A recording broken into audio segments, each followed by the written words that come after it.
Siempre hemos conocido historias de artistas, que sea cual sea su género, desde muy pequeños sueñan con triunfar, verse en los grandes escenarios, escuchar su voz y sus canciones en la radio, hasta lograr obtener el aplauso y reconocimiento del público. Casi siempre la historia de cada artista se repite y se asemeja a la de muchos de ellos. Algunos lograron el éxito inmediato, pero no pudieron continuar porque una persona sin escrúpulos les quitó la vida. En fin, son muchas las historias dentro de la música que nunca acabaríamos de contarlas de manera correcta. Pero en esta ocasión, conoceremos la historia de un cantante muy particular, que llevó una vida como de película del oeste, o muy similar a las del cine de oro mexicano, donde los problemas por mujeres, venganzas y formas de vida de su entorno le dieron una popularidad muy diferente a la de un artista común. Pero a pesar de su fama con muchas cosas negativas, logró cautivar a mucho público en México y Estados Unidos. Y lo increíble de todo esto es que durante sus inicios y su carrera, ninguna radio lo dio a conocer o expuso sus canciones. Pero entonces, ¿cómo llegó a la fama y a la cima? Pues aquí lo sabrás, porque hoy hablaremos de ese artista que aún sigue siendo recordado por sus seguidores y que jamás se inclinó ante nadie. Él es Chalino Sánchez. Bueno, comencemos por el surgimiento de este personaje, quien su nombre real era Rosalino Sánchez Félix, quien vio por primera vez la luz en el año de 1960, el día 30 de agosto, en el rancho del Guayabo en Culiacán, Sinaloa, esto en México. Él nació en una tierra donde las armas y las peleas por el honor era ya algo común, y esa vida fue la que le tocó vivir. Fue el cuarto de 8 hermanos, y su situación económica fue muy humilde. Pero aunado a eso, él tuvo que pasar la mala experiencia de perder a su padre a la edad de 6 años. Eso sin duda deja marcado a cualquiera, pero también hace que la vida, al darte esas lecciones, te vaya forjando ser más duro, más rebelde y no tener miedo a avanzar en la vida. Y eso fue precisamente lo que le pasó a Chalino. Pero no solo tuvo que pasar por eso. Ya en su plena adolescencia, Chalino tuvo que dejar su lugar de origen para irse a los Estados Unidos como indocumentado. El hombre se fue huyendo de su tierra natal, ya que había asesinado a un individuo que, según los lugareños, éste había abusado de su hermana, y Chalino, al enterarse de eso, buscó venganza propia logrando su objetivo. Pero eso lo llevaría a irse de su pueblo a buscar cómo sobrevivir solo, pues se dice que ya le habían puesto precio a su vida. Al huir de su país a finales de los 70s, llegó al sur de California a Inglewood, donde comenzó a trabajar de lo que pudiera y de lo que encontrara, pero con un temperamento al límite y con los demonios dentro de su cabeza después de haber pasado a temprana edad por los hechos que lo marcarían de por vida. Se volvería presa fácil para malas amistades con vicios nada buenos y negocios que no cualquiera ocuparía. Y eso fue lo que detonó que comenzara a caminar de la mano de gente no muy buena y se adentrara al negocio de los famosos coyotes, gente que pasa indocumentados en México a Estados Unidos, y donde él era apoyado por su hermano mayor Armando. Pero como todos sabemos, ese tipo de negocios jamás terminan de la mejor forma, y siempre pasa algo que termina cerrando el negocio. Y eso precisamente fue lo que sucedió en 1984, cuando su hermano Armando Sánchez fue encontrado sin vida en un cuarto de hotel en Tijuana, con algunos disparos directo a su persona. La tragedia una vez más llegaba a su vida, pero no solo eso. A Chalino se lo llevaron preso por cargos de venta y distribución de sustancias prohibidas, quedando recluido en una prisión de Tijuana, donde solo pasaría ahí unos meses. Ahora, es aquí donde comienza a construirse lo que más tarde sería su forma de sobrevivir, ya que estando encerrado y al conocer y convivir con grandes capos peligrosos y gente con 1000 historias allá adentro, comenzó a escribir canciones que en su mayoría eran hechos de la vida real. Chalino se dio cuenta de que tenía ese don de transformar las historias en corridos, y lo que más lo orilló a ese mundo fue la lamentable muerte de su hermano, al cual escribió su propio corrido que llevó su mismo nombre.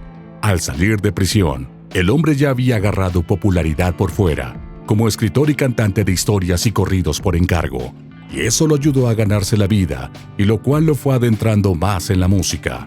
Ya era conocido como el rey del corrido. Esto ya alrededor de 1988. Comenzó a hacer presentaciones con gran éxito, y en una de ellas conoció al señor de nombre Ángel Parra, el cual tenía un estudio de grabación y negocio de cintas y grabaciones de nombre Estudio San Ángel, el cual lo invitó a grabar su primer demo, logrando así hacer sus primeras grabaciones, ya con un grupo norteño llamado Los Cuatro de la Frontera. Y es así como comienza a ser popular por todo California, pero de una manera especial. Sí, sin radio, sin medios y sin entrevistas. Se hizo popular de boca en boca, en el bajo mundo también conocido como el underground. Chalino era muy conocido por sus letras y canciones llenas de historias entre mafiosos y gente de poder. Contaba historias reales, de gente real, algo así como lo que también hacían las pandillas del rap o el hip hop americano. Y en ese entonces solo se distribuía en cassettes, los cuales eran muy prácticos ya que cualquiera, aunque fuera muy humilde, tenía una grabadora en casa. Y en los automóviles era por excelencia la forma de escucharlos. Su popularidad iba creciendo y ya realizaba pequeñas presentaciones por sus alrededores. El cantante ya era conocido, pero aún le faltaba conquistar a más público. Y es ahí donde conoce al señor Pedro Rivera, papá de Jenny Rivera y Lupillo Rivera, quien tenía su estudio de nombre Cintas Acuario. Lo invita a ser parte de su elenco, y es ahí donde juntos comienzan a grabar más cassettes, con éxitos y corridos que Chalino había escrito. Ahora, se sabe también que no era tan fácil que Chalino grabara con alguien de la industria, ya que muchos lo rechazaban por su estilo y su forma de cantar. Sin embargo, eso a su público jamás le importó, y siguió vendiendo cassettes con sus canciones. En ese momento todo iba bien, pero no olvidemos que Chalino salió huyendo de su tierra natal por vengar el honor de su familia, y es por eso que dentro de él siempre existía la zozobra de que algún día ese hecho lo alcanzaría en algún momento. He aquí que el cantante siempre andaba armado y atento a su alrededor, cosa que no estaba de más para él. Y es que su público sí era un poco difícil de complacer, ya que ese tipo de canciones y género atraen en su mayoría algunos seguidores un poco pesados, y al combinarlo con el alcohol, a veces se vuelven incontrolables.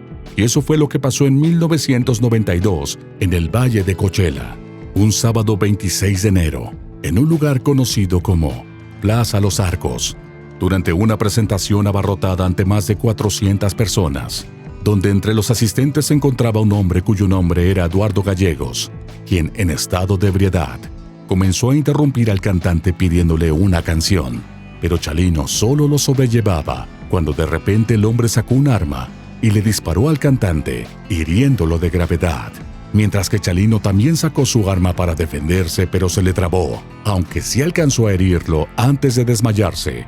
De ahí fue trasladado a un hospital, donde estuvo en estado crítico 10 días, y donde dieron a conocer que una bala le atravesó el pulmón derecho. Y con este hecho vamos a analizar esa frase que dice: muchas veces la vida te pone pruebas o detonantes para bien o para mal, porque después de ese hecho, la popularidad del cantante se fue hacia las nubes. Todos querían verlo, escucharlo, y ahora hasta algunas de las estaciones de radio ya comenzaban a tocar su música. Su nombre comenzaba a sonar muy duro tanto en México como en Estados Unidos. Esto enalteció más al cantante, pero unos cuantos meses más adelante, recibió la propuesta acompañada con $20,000 para tener una presentación en su tierra natal. Pero recordemos que él había huido de ahí, porque sabía que si se quedaba lo matarían. A pesar de todo eso, y con la popularidad de las alturas, aceptó ir a Culiacán a esa presentación. Sus amigos y familiares no querían que él fuera, pero Chalino era de carácter fuerte y no entendía razones. Así que se presentó el día 15 de mayo de 1992 en un salón llamado Las Bugambilias, ante un lleno total, y donde su presentación transcurrió de lo más normal. Y así terminó, pero al salir del evento acompañado de su novia y más familia, en vehículos diferentes, en el camino fue interceptado por una camioneta y un auto pequeño, cuyos tripulantes se identificaron como policías federales, argumentando que requerían de una revisión en busca de sustancias prohibidas, lo cual Chalino les aclaró que él solo era un cantante y que ya se dirigía a descansar, pero no le creyeron y se lo llevaron, a él y a uno de sus hermanos apodado el Indio. Después de este hecho, nadie supo de él en las siguientes horas. Lamentablemente, al día siguiente, el 16 de mayo de 1992, a las 6 de la mañana, se dio a conocer la noticia de que el cantante había sido encontrado sin vida en uno de los caminos cercanos. Con esto se hacía la primera pérdida de uno de los cantantes de narcocorridos más queridos por su público, y a partir de ahí hasta la fecha, se dicen muchas cosas y conspiraciones sobre quién está detrás de su muerte, pero solo son suposiciones que no vamos a decir aquí, ya que ninguna está comprobada y nos dejarían igual sin respuestas. Mucho se habla de ese famoso video donde el cantante recibe una nota donde lo amenazan en plena presentación, pero como decimos, solo son comentarios, pero en realidad, nadie jamás leyó la nota o se mostró tal cual estaba escrita ante una cámara. Es por eso que su muerte sigue siendo un total misterio. Chalino fue un artista que logró retratar en sus canciones lo que en esos años estaba siendo una realidad desde su entorno. Era muy difícil. Fue un hombre de pocas palabras y con carácter muy explosivo, pero sabía entender y respetar a quien lo apoyaba. Durante su carrera, aunque fue muy corta, muchas veces se llevó malas experiencias donde le decían que él no cantaba o que su estilo no servía. Sin embargo, eso jamás le importó y creó un género popular donde lo llevó a ser uno de los artistas muy queridos por sus miles de seguidores que hasta la fecha lo siguen recordando. Incluso artistas de talla internacional como el rapero Snoop Dogg se han declarado fans de este cantante, poniéndolo muy en alto aún después de su muerte. Chalino Sánchez. Su legado musical fue lo que le dejó a sus seguidores y una historia de vida la cual, aún con adversidades, lo llevó a donde él quería. Descansa en paz, este gran ídolo, Chalino Sánchez. Si te gustó el video, suscríbete al canal. Ya vienen más historias como estas, solo aquí, en Nexus Project.